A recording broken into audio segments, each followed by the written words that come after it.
하나님께서 지켜야 될 것이 있는데, 그것은 내 집 장롱 밑에 있는 통장하고 도장, 그것도 지켜야 되지만 또 중요한 보물 같은 그런 것들도 지켜야 될 것이 많이 있겠죠.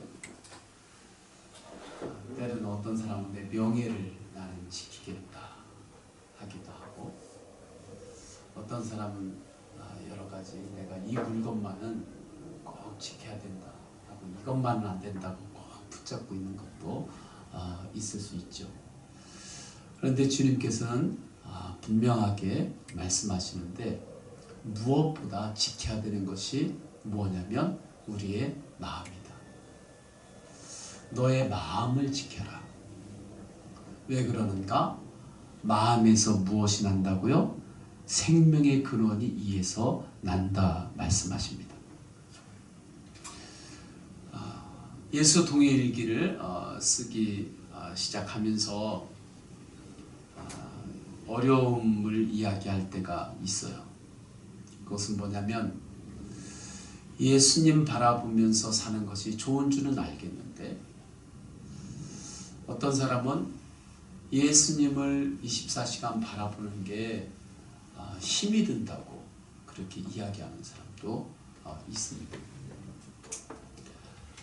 근데 왜 예수님 바라보는 게 그 사람에게 힘이 드는가? 그것은 예수님 바라보는 게 나쁜 게 아니잖아요. 나에게 유익한 것이고, 예수님을 바라보면은 나에게 하나님께서 감사도 주시고 기쁨도 주시고, 감성적으로 또 하나님께서 큰 은혜를 주세요. 그러니까 영적으로, 감성적으로 여러 가지 삶의 영역 가운데 큰 유익을 주는 것을 아는데도 불구하고, 왜 예수님 바라보는 게 24시간 그렇게 살아가는 게 힘들다고 느끼는가? 내 안에 너무 많은 것들이 들어와 가지고 자리를 잡고 있기 때문에 그렇습니다. 너무 많은 것들이 내 안에 들어와 있어서 그게 진을 짜고 있는 거예요. 염려, 근심, 두려움, 때로는 인터넷, 때로는 스포츠, 드라마. 사람마다 조금씩은 다르지만 현대인들에게 찾아와서 마음에 자리 잡는 것들은 되게 좀 비슷비슷해지는 경향이 있어요. 요즘 시대는. 그러한 것들이 내 생각에 너무나 많이 자리를 차지하고 있는 겁니다.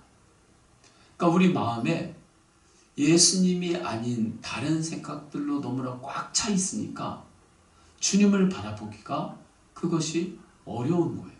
좋은 줄은 아는데 그게 어려운 거예요. 근데 이것은 어떠한 특정한 사람만 그러는가? 그렇지 아니하고 모든 사람들에게 이러한 그 고개가 있다는 겁니다. 24시간 주님을 바라보며 나갈 때 이러한 고개가 때로는 있을 수 있어요. 그래서 프랭크 루박 선교사님은 이렇게 이야기합니다. 나는 물살을 거꾸로 해서 헤쳐 올라가기 위해 노를 젓는 사람과 같았다. 나는 차분하게 그러면서도 끊임없이 하나님께 귀를 기울여야 했고, 쉬지 않고 다른 사람들을 위해 기도하려고 했다. 그러니까 프랭크 루박 선교사님이 주님을 24시간 바라보고 동행하는 삶을 갈망했을 때, 처음에 그것을 하려고 했을 때 그 느낌을 표현한 거예요. 그 느낌이 물살을 거꾸로 헤쳐 올라가기 위해서 노를 젓는 사람과 같았다 이거죠. 물살을 거슬러 가지고 노를 저으려면 얼마나 그게 힘들어요. 그 이유가 뭐였냐면, 프랭크 루박 선교사님도 선교사님이니까 얼마나 주님을 사랑한다고 본인이 생각을 했겠어요. 주님 뜻대로 내가 살기로 결단도 했었던 사람이잖아요. 그런데 그 이전에는 몰랐던 거예요. 내 속에 너무 많은 생각들이, 염려와 근심이 나도 모르게 자리 잡아서 진을 짜고 있다고 하는 것을 본인도 몰랐는데 예수 동행 일기를, 그러니까 영성 일기를 쓰면서 보니까 내 안에 너무나 많은 주님이 원하시지 않는 생각들이 풀처럼 곳곳에 자리를 잡고 있었던 것을 알았던 거죠. 그것을 이제 이러한 이미지로 표현을 한 겁니다. 고린도서 4장 4절에서는 이렇게 말씀해요. 그것을 그 중에 이 세상의 신이 믿지 아니하는 자들의 마음을 혼미하게 하여 그리스도의 영광의 복음의 광채가 비치지 못하게 함이니 그리스도는 하나님의 형상이니라. 우리 안에 여러 생각들이 이렇게 들어와 가지고 그 생각이 주인 노릇하고 그 생각이 자리를 잡을 때 그러한 생각이 어떤 역할을 하게 하냐면 성경에는 혼미하게 한다 하잖아요. 혼미하게 한다, 이것이 뭐냐면 눈을 가린다는 뜻이에요. 백두산 천지를 한번 가서 이렇게 보려는 사람들이 있습니다. 제가 단기 선교를 중국으로 수차례를 갔었는데 그때 그 백두산 천지 그 밑에 있는 마을로 몇 회를 갔었기 때문에 이제 끝난 다음에 땅 밟기를 하기도 하고 하면서 백두산 천지를 이렇게 이제 올라가게 돼요. 몇 번 이렇게. 한 번은 활짝 개인 천지를 이렇게 보았는데 정말 그 천지를 보고 하나님이 안 살아계시다고 이야기하는 사람들 보면 그게 저는 더 이해가 안 가요. 그 백두산 천지를 보고 어떻게 하나님이 안 계시다고 말할 수가 있지? 어떻게 저걸 우연히 그냥 됐다고 그렇게 표현할 수가 있지? 전 그게 더 신기해요. 너무나 맑고 너무나 하나님의 작품이에요. 그런데 그걸 이제 보아서 알고 있는데 그 다음 또 그 다음에 그 팀들이 이제 또 다른 팀들하고 단기 선교를 가서 백두산 천지로 올라갔는데 그때는 백두산 천지 안개가 얼마나 가득하게 이렇게 자리를 잡고 있는지 그 운무가 짙어가지고 이제 차를 타고 올라가는데 올라가가지고 내려줬어요. 여기가 천지 바로 앞입니다. 그런데 내렸는데 1m, 2m 앞도 제대로 안 보여요. 여기가 천지 맞나요? 저희 가이드 해주신 분에게 맞다는 거예요. 아무것도 안 보이잖아요. 여기가 천지 맞아요. 조금 있다가 내려가야 된다고 차 타세요 하고 내려왔어요. 뭐만 보고 왔냐면 그냥 이 동네 같은데 이렇게 올라서 가지고 바람만 많이 부는 느낌만 있었지 아무것도 못 보고 내려왔어요.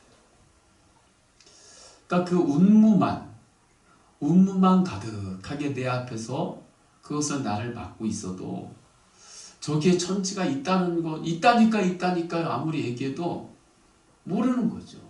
모르는 거예요.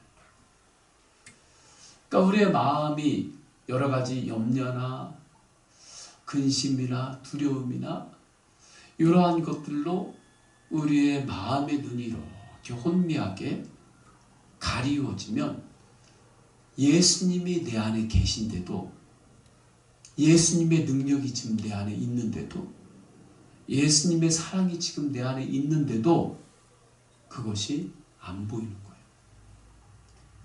지금 주님이 내 마음에 계신데도 그게 안 보여요. 왜요? 마음의 눈이 가렸으니까. 그래서 마음이 너무나 중요하다고 주님은 말씀하시고 마음을 지키라고 하시는 거예요. 생명의 근원이 거기에서 난다. 이것이 하나님 다음으로 누가 더 잘 아느냐? 마귀가 잘 알아요. 사람은 몰라도. 그래서 마음 관리를 사람은 때로는 잘 하지 않는데 마귀는 마음만 붙잡으면 마음만 넘어뜨리면 이 사람을 혼미하게 할 수 있다고 하는 것을 알기 때문에 사탄이 그 마음의 주인 노릇하려고 얼마나 애쓰는지 모릅니다. 마음을 장악하려고 하는 거예요. 그래서 우리 마음에 때로는 사탄이 두려움을 주기도 하고 욕심과 거짓과 온갖 은밀한 죄로 역사하면서 영적인 수건을 마음의 눈에 이렇게 덮는 거죠. 그때 주님의 엄청난 영광과 은혜가 나에게 임하고 있는데 그 영광을 못 보는 거예요. 예수님께서 이것을 마태복음 13장에서 4가지 마음에 대한 비유로 말씀하셨습니다. 길가에 있는 마음이 있다고 했죠.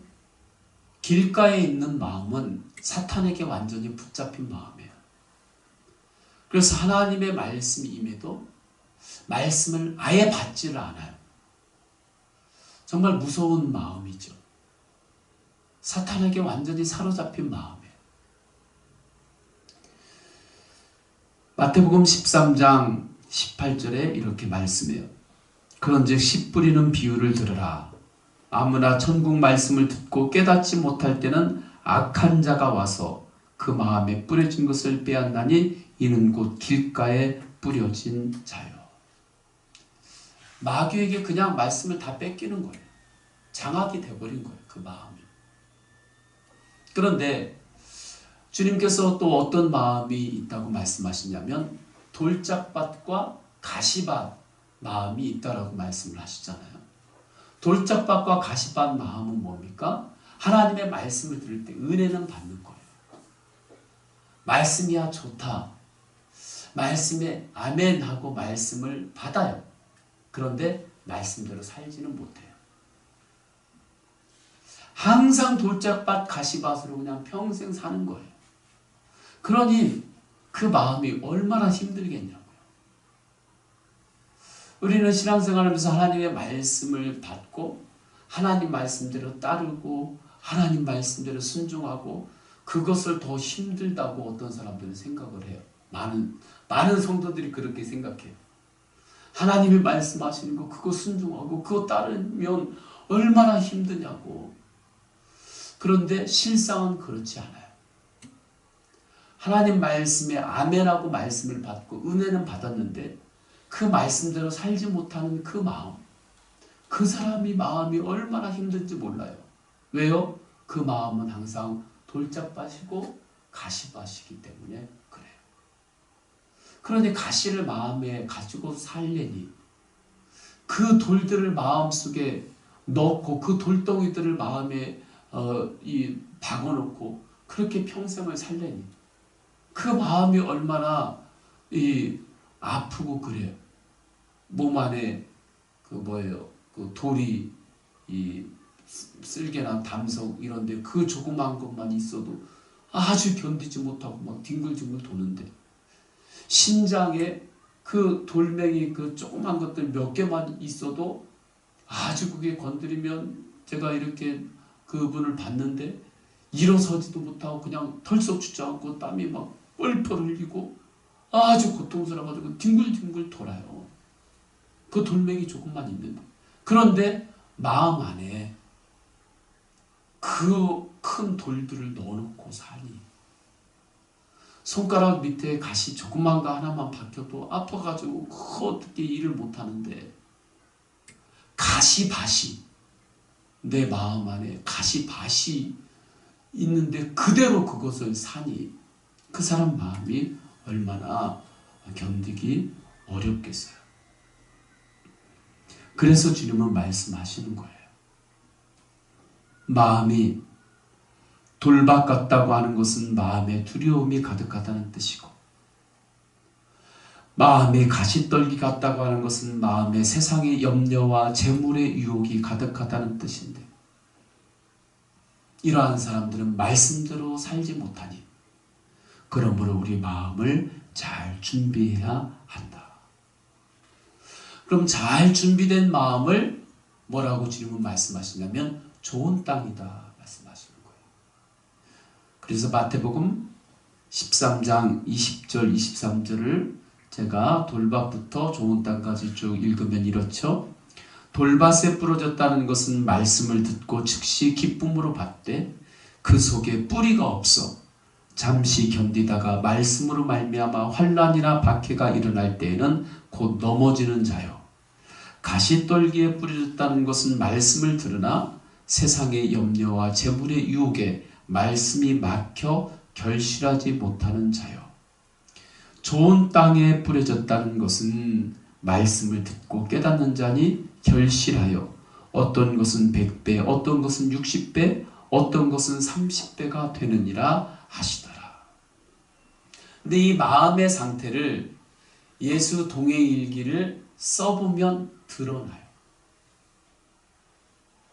매일 예수 동행일기, 영성일기를 쓰지 않고 그냥 이렇게 지나면 내가 교회에 10년 다녔으면 10년 다닌 사람의 모양처럼 내가 어느 정도 저절로 내 마음밭이 좋은 땅으로 기경되는 줄로 생각하고, 직분을 받으면 그 직분 때문에 내가 마음이 저절로 기경되는 줄 생각하는데, 영성일기를 써보게 되면 매일마다 내 마음을 주님 앞에서 그 빛 앞에 내 마음을 드러내고 점검해 보면 내가 얼마나 예수님을 생각하지 않고 살았는지 그것이 드러나게 되는 거죠. 저도 처음에 영성일기 쓸 때 깜짝 놀란 게 있었어요. 뭐냐면 생각보다 제가 예수님을 생각을 많이 않는 거예요. 깜짝 놀랐어요. 저는 진짜 평생 주님 뜻대로 살기로 했는데 그렇게 작정하고 그래도 이렇게 잘 한 길을 곱게 온다고 생각을 했는데 쓰면서 보니까 예수님 생각하지 않는 순간들이 너무나 많고 예수님 생각하지 않고 제가 사는 순간들이 너무나 많이 있었던 거예요. 돌짝밭도 있었고 가시도 제 안에 있었더라고요. 그러한 것들이 드러나는 거죠. 이때 내 마음 상태를 정직하게 대면하게 되는데 이때 때로는 충격을 받기도 하는 거죠.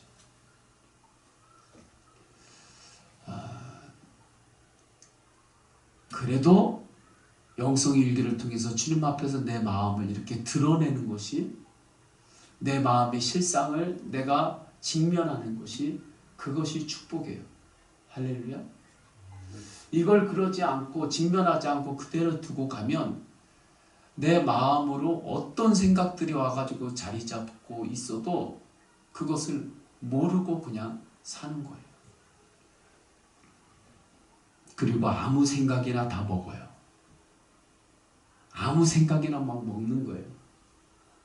마음 먹기에 달렸다고 그런 이야기가 있죠. 마음을 아무 마음이나 막 먹어요. 아무 마음이나. 우리가 약을 먹는다고 해도 독약은 안 먹잖아요. 독이 있는 약은 안 먹잖아요. 그리고 약이라고 해도 아무 약이나 막 먹으면서 다니지 않잖아요. 약들이 아무리 많이 있어도 그 약, 이 약, 저 약 무슨 약인지도 모르고 막 경험 삼아가지고 막 먹지는 않아요. 그런데 마음하고 생각은 아무 생각이나 아무 마음이나 그냥 그때그때 오는 대로 다 그걸 받아들여요. 오는 대로 그 생각을 다 그냥 내 마음 안에 받아들이는 거죠. 그 안에 마귀가 조용히 숨어서 들어오는 거예요. 때로는 사람들이 온갖 쓰레기 같은 생각, 악한 생각, 독이 되는 생각을 품고 사는 사람도 있습니다. 그것을 계속 품고 살아요. 잠시 지나가기만 해도 그게 얼마나 아픈 건데, 안 좋은 건데 그걸 계속 품고 살아요. 만약에 그러한 마음 생각이 음식이라면 벌써 중병에 걸리거나 죽게 되었을 수도 있는 거예요. 엠마오로 가는 두 제자들이 예수님 옆에 같이 걸으셨잖아요. 예수님이 지금 내 옆에 걸으시는데도 지금 예수님이 나하고 함께 같이 계신 것을 몰랐어요. 몰랐어요. 왜요? 그들은 예수 그리스도께서 십자가에서 죽으신 이후로 절망하고, 야, 우리가 줄 잘못 썼다. 예수님 따라가면 이 줄 쓰면 세상에서 출세하고 성공할 줄 알았는데 예수님이 십자가에 죽어버렸으니 우리 줄 잘못 썼다. 절망하고 슬퍼하고 그 마음으로만 마음에 가득 차 있으니까 예수님 옆에 계시는데도 모르는 거예요. 눈이 가린 거죠. 그러니까 우리가 살아갈 때 영성이 읽은 이것을 빨리빨리 깨닫게 해주는 하나님의 소중한 그 은혜의 통로가 되는 거죠. 제자들이 예수 그리스도를 만났을 때, 동행하며 나아갈 때 예수님을 향한 믿음의 눈이 열렸을 때, 아, 예수님이 나와 함께 하시는군요. 그것을 깨닫고 얼마나 기뻤는지 몰라요. 그래서 주님께서 말씀하시는 거예요. 무릇 지킬 것 중에 가장 중요한 것이 너희 마음이다. 왜냐하면 엠마오로 가는 제자들도 마음을 못 지켰기 때문에 예수님께서 옆에 계시는데도 몰랐던 거죠. 다시 한번 잠언 4장 23절을 보면 모든 지킬 만한 것 중에 더욱 내 마음을 지키라. 생명의 근원이 이에서 남이니라. 우리가 24시간 예수 그리스도를 바라본다는 것은 무엇인가? 우리의 마음을 지키는 겁니다. 예수님은 우리에게 두려워하거나 염려하지 말고 나를 믿으라고 말씀하셨어요. 요한복음 14장 1절 너희는 마음에 근심하지 말라. 하나님을 믿으니 또 나를 믿으라. 근심하든지 근심으로 살든지 나를 믿든지 둘 중에 하나라는 소리예요. 두 개가 동시에 안 된다는 소리예요. 예수님을 믿으면 근심을 주님께 내려놓고 맡기는 거고, 예수님을 안 믿으면 근심을 믿고 사는 거예요. 근심을 중심으로 사는 거죠. 그런데 놀라운 것은 예수님을 믿는다고 말하면서도 근심으로 사는 거죠. 어떻게 이 두 개가 동시에 그의 삶 가운데서 일어났는가? 아직 예수님을 인격적으로 믿지 않기 때문에 그런 거예요. 아직 예수님을 인격적으로 온전히 믿지 않기 때문에, 그리고 인격적인 예수 그리스도와 친밀함으로 24시간 통행하지 않기 때문에, 그래서 어떤 때 예수님을 생각할 때는 근심을 주님 앞에 내려놨다가 예수님을 생각 안 하면 다시 또 근심을 또 붙잡고 살다가 그렇게 시소 신앙생활을 하게 되는 거죠. 예수님은 분명히 우리에게 약속하셨어요. 요한복음 14장 18절에 내가 너희를 고아와 같이 버려두지 아니하고 너희에게로 오리라.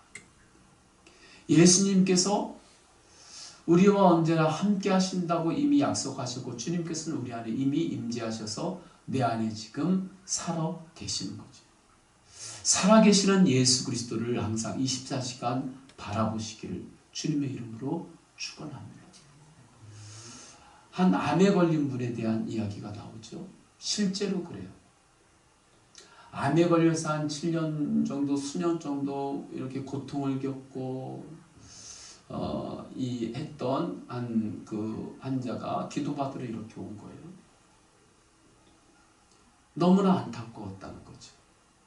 뭐가 안타까웠냐면 암이 걸린 뒤로 이분이 7년 동안 암만 묵상하면서 살았던 거예요.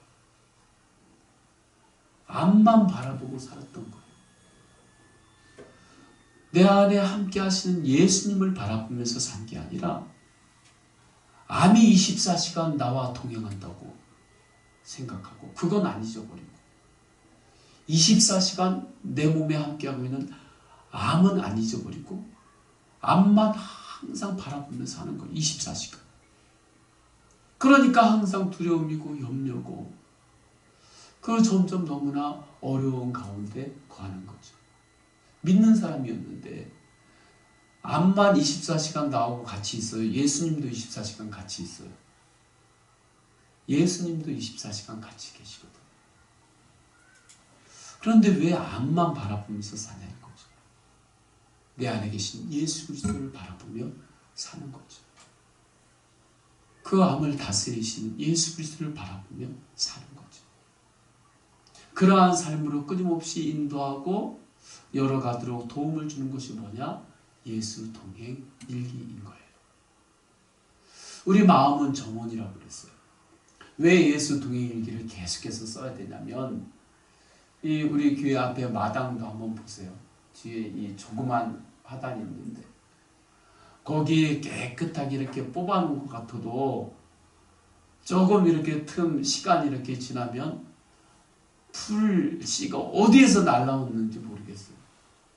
거기서 또 뿌리 내리고 이렇게 또 자라고 하는 거예요. 그러니까 이 풀을 이렇게 뽑는데 한 해 뽑으면 그걸로 끝나요? 매 계속 뽑아야 되는 거죠. 그것처럼 우리의 마음을 지키라고 하는 것은 뭐냐면 한 번 내가 염려를 내려놓는다.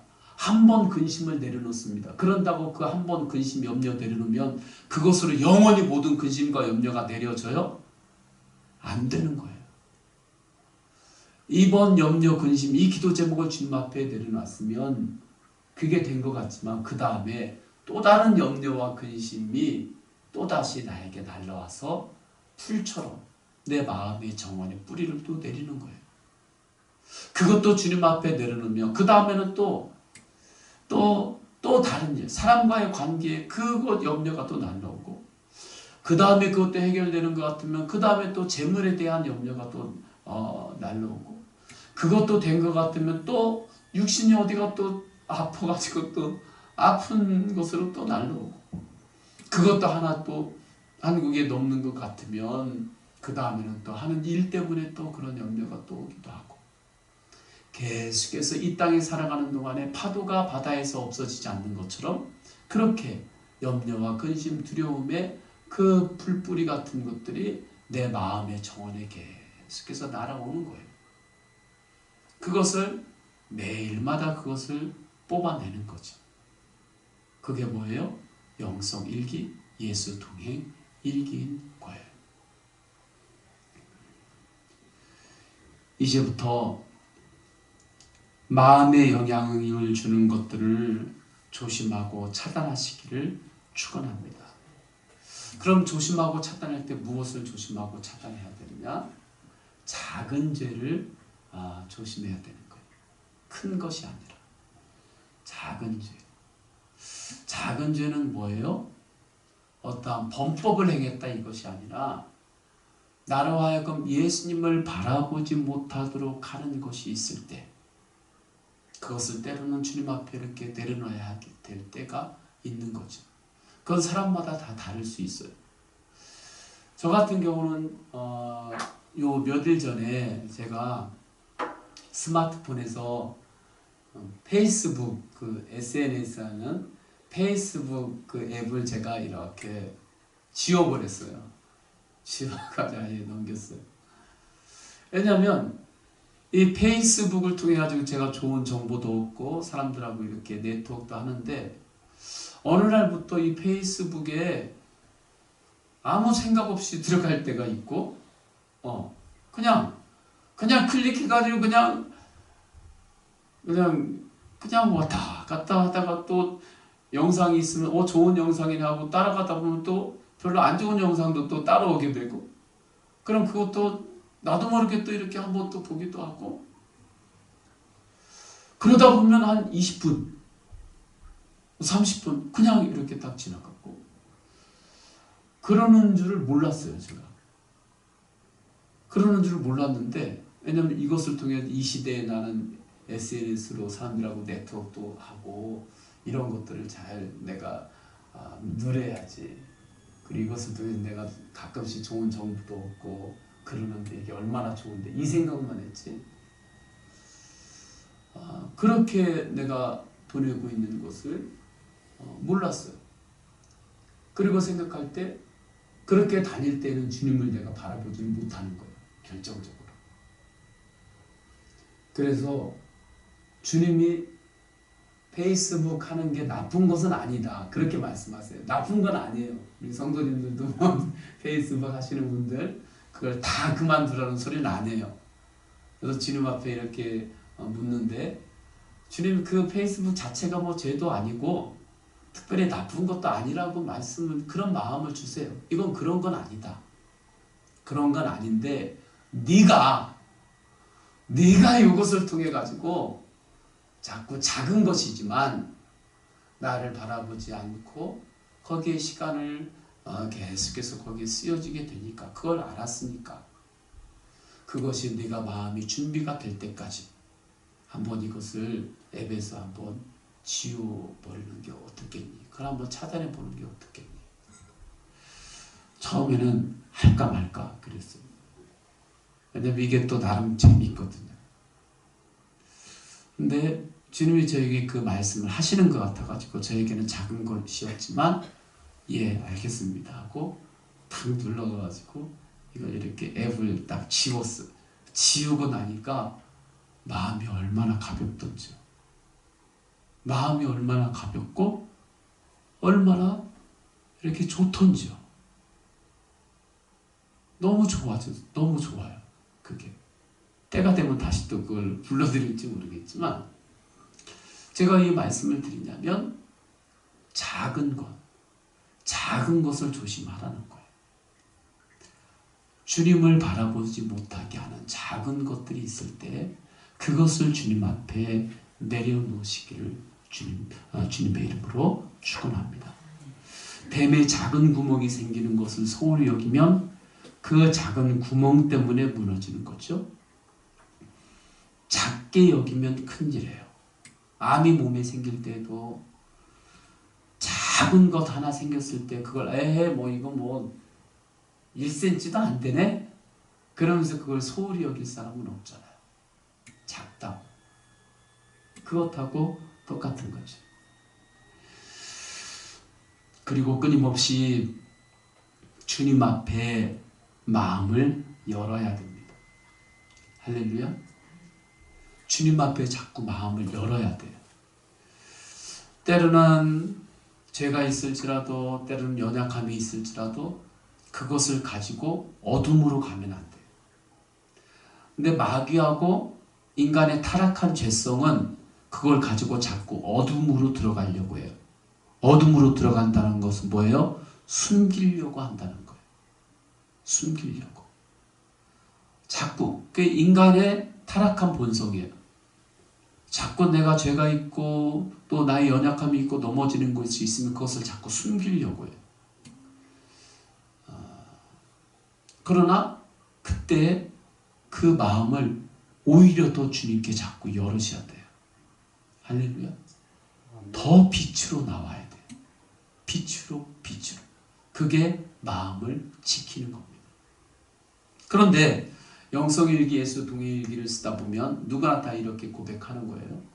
저도 그렇고 영성일기를 함께 이제 나누는 건데 나누면서 그것을 통해 서로 함께 주님을 바라보며 동행하는 그 걸음을 걷는 건데 도대체 이것을 나눌 수 없는 나의 부끄러움과 죄들이 있을 수 있잖아요. 영성일기는 그걸 다 쓰라고 하는 게 영성일기가 아니에요. 무슨 죄 고백록을 쓰라는 게 아니에요. 예수 동행일기는 그 가운데 주님을 바라보면서 주님께서 주시는 은혜를 붙잡고 나아가는 건데 그럼 주님 앞에서 그것을 붙잡고 나아가기 위해서 그렇게 주님 앞에 고백하면서 나아가기 위해서 어쩔 수 없이 회개를 하게 되는 거예요. 그건 주님과 1대1 관계에서 하면 돼요. 여기 그걸 다 적나라하게 다 쓰지 않더라도 왜냐하면 예수 동행일기를 써야 되니까 빨리 회개하고 주님을 바라보고 써야 되죠. 그렇게 하루하루가 쌓이면서 그러면서 주님과의 관계가 친밀해지는 거예요. 예수 동행일기를 통해 가지고 내가 어떤 이렇게 수준이 높은 어떤 영적 도사가 되는 게 아니라, 그런 목표가 아니라 주님 앞에 나의 죄의 어둠이 있으면 그걸 또 드러내고 빛으로 나오고, 다 같이 따라서 하십니다. 빛으로 나아가자.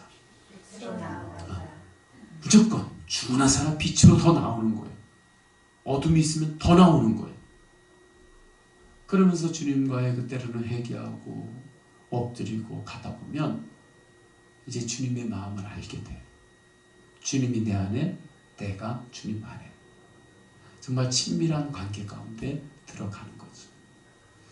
그것이 마음의 정원을 잘 가꾸는 거예요.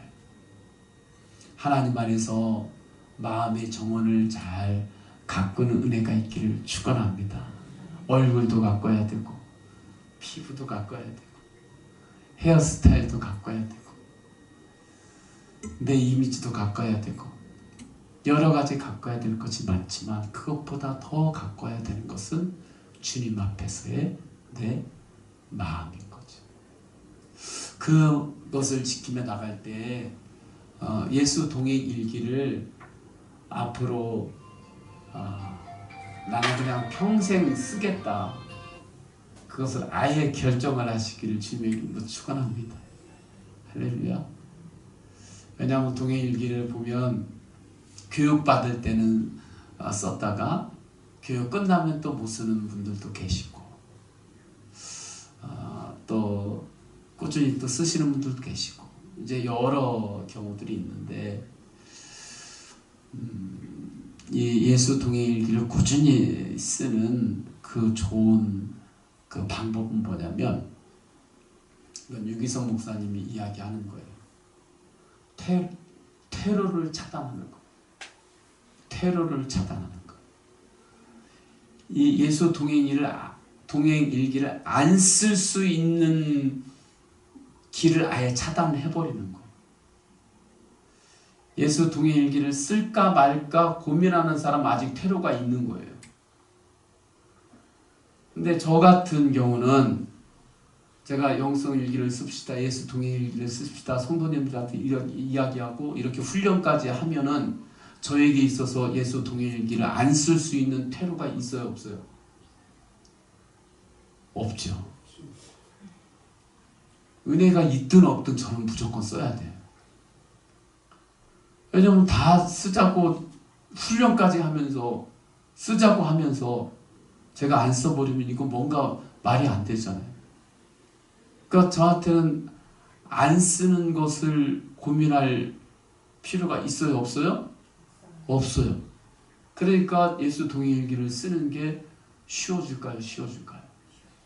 쉬워져요. 근데 예수 동행일기를 쓸까 말까, 이걸 한번 해볼까 말까 하는 사람들은 오히려 예수 동행일기 쓰는 게 어려워요, 어려워요? 그 사람은 오히려 어려워요. 이게 오히려 역설이에요. 그러니까 아예 마음으로 나는 예수 동행일기를 안 쓰려고 하는 그 테러 자체가 나한테는 없다 생각하고, 하루 세끼 밥 먹는 것처럼 영성일기를 쓴다. 그렇게 마음을 확정하시면서 마음의 정원을 잘 가꾸시기를 주님의 이름으로 축원합니다. 함께 기도하겠습니다. 함께 기도할 때에 내 마음의 정원을 주님을 바라보며 잘 가꾸겠습니다. 주님 앞에 내 마음을 열겠습니다. 작은 것을 하나님 조심하면서 그것을 주님 앞에 내려놓겠습니다. 우리 다 함께 동성으로 기도하십니다. 할렐루야. 하나님 아버지, 주님께서 인도하여 주셔서 주님은 우리에게 있어서 마음이 중요하다고 말씀하십니다. 하나님, 마음밭이 있는데 지금 나의 마음밭은 어떠한 맛입니까? 주님 앞에 섭니다. 하나님, 마음밭을 기경하며 나아갈 때 하나님, 작은 것들을 주님 앞에 내려놓고 또 주님 앞에 끊임없이 마음을 열겠습니다. 더욱더 빛으로 나옵니다. 하나님 아버지, 빛으로 나옵니다. 주님 함께하여 주셔서 우리의 마음 가운데, 하나님 아버지 또한 이 땅에 있는 수많은 영혼들 가운데 마음 안에 평생 그 돌덩이들을 마음에 담고 사는 사람들이 있고, 어떤 사람은 그 가시밭을 마음 안에 그대로 담고 사는 사람들이 있습니다. 그러니까 마음이 절단나고, 그러니까 그 마음으로 살려니까 너무 힘들고 너무 고통스럽습니다.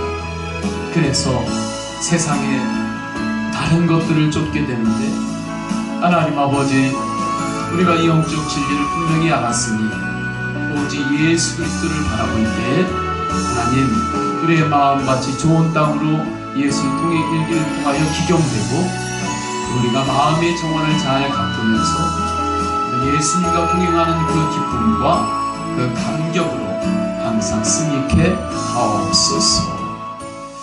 하나님 아버지, 감사드립니다. 내 마음을 잘 지키라고 주님께서 말씀하셨음에 마음의 정원을 예수 동행 일기를 쓰면서 오직 주님을 바라보면서 가꾸며 나아갈 때 하나님, 좋은 땅에서 맺혀지는 그러한 귀한 열매들이 풍성한 삶으로 인도하여 주옵소서. 작은 것을 주님 앞에서, 십자가 앞에서 내려놓고 또한 주님께서 우리에게 주시는 그 음성을 들으며 빛으로 나오겠습니다.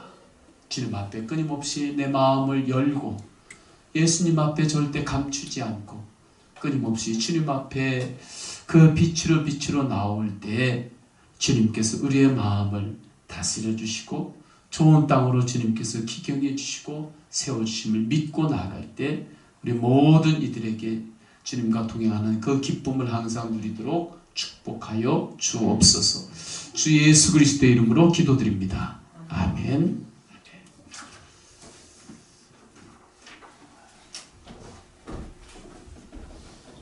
할렐루야. 네, 잠시 광고 말씀드립니다. 우리 영성 그 예수동행 일기를 지금 이제 다 앱에 설치도 하시고 또 쓰시고 계신데요. 지금은 훈련의 과정입니다. 그렇기 때문에 원칙을 잘 지킬 수 있도록 우리가 힘을 써야 되는데요.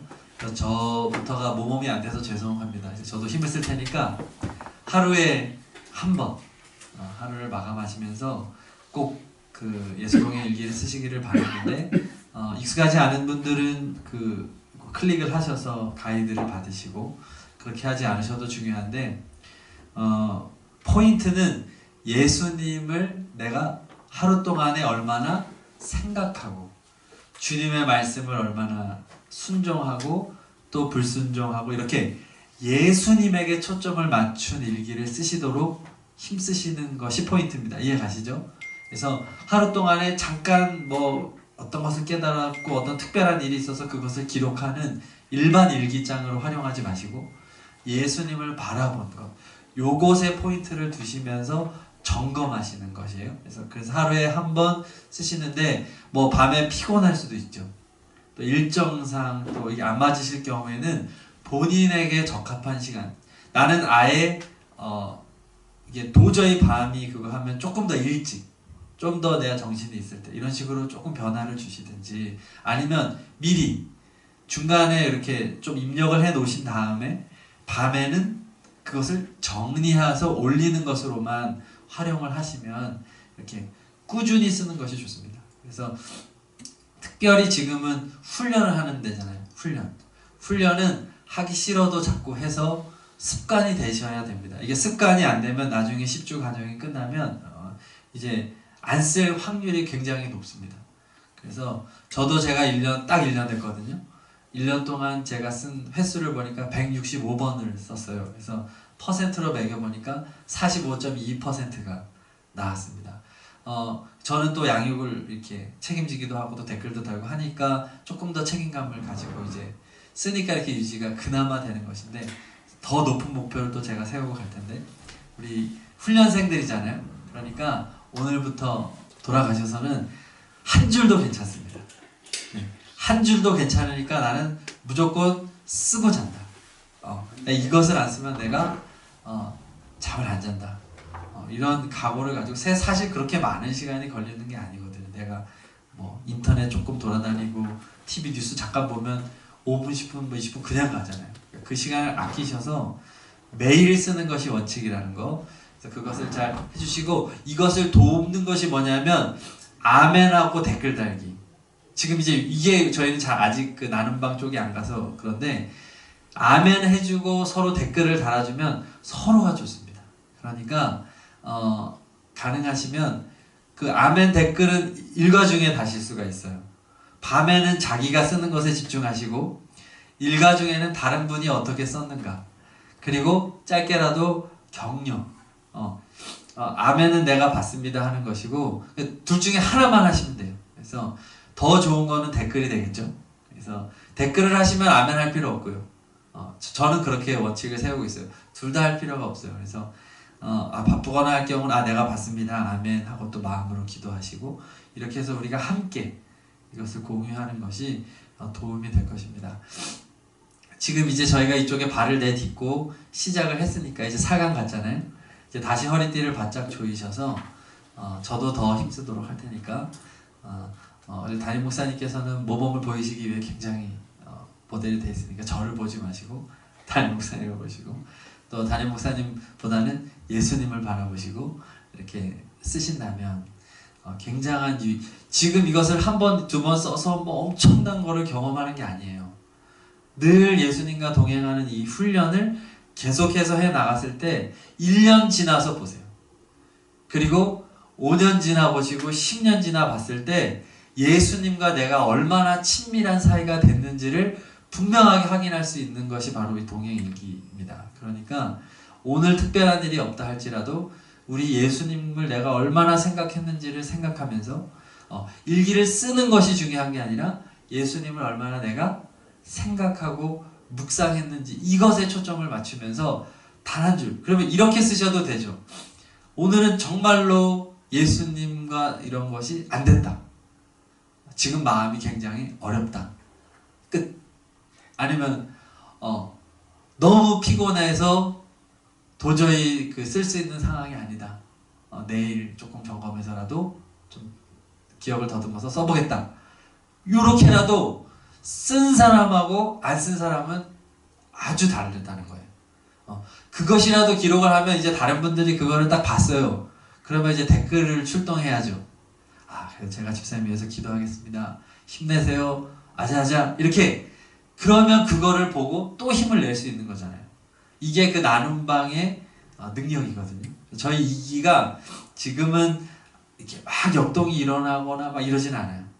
그러나 지금 이제 오늘부터는 저희가 이 기대감을 가지고 서로 격려해 주시고, 또 지금 이제 권호봉 장로님이 오늘 못 오셨잖아요. 그러면 이제 주일날에 뵙거나 하면 절대 그냥 넘어가면 안 되겠죠. 전화님 무슨 일 있으셨나요? 걱정해 주시고, 연락처 있으시면 뭐 문자 한 통 주셔도 되고, 이렇게 우리 안에 우리 이기라고 하는 이 아주 끈끈한 하나의 이게 생긴 거, 공동체가 생긴 것이거든요. 나중에 이것을 우리가 꾸준히 쓰고 함께 공유하면 가족보다 가까운 사이, 내 남편 아내도 모르는 내용을 같이 공유하는 사이가 될 수 있습니다. 예수님의 이야기를 공유하잖아요. 그러니까 그것을 기대하시면서 지금은 담임 목사님 또 제가 이렇게 올리는 거를 이렇게 관망하는 단계라고 하신다면 이제 조금 더 본인의 이야기들을 써주시면 좋겠습니다. 그래서 누가 며칠 안 쓰고 있다, 그럼 어떻게 해야 될까요? 문자 한 통 주시고 만나면 얘기 한번 해주시고, 이렇게 서로 예수님을 우리가 더 바라보면서 힘씁시다, 이렇게 하는 저희들이 되기를 바랍니다.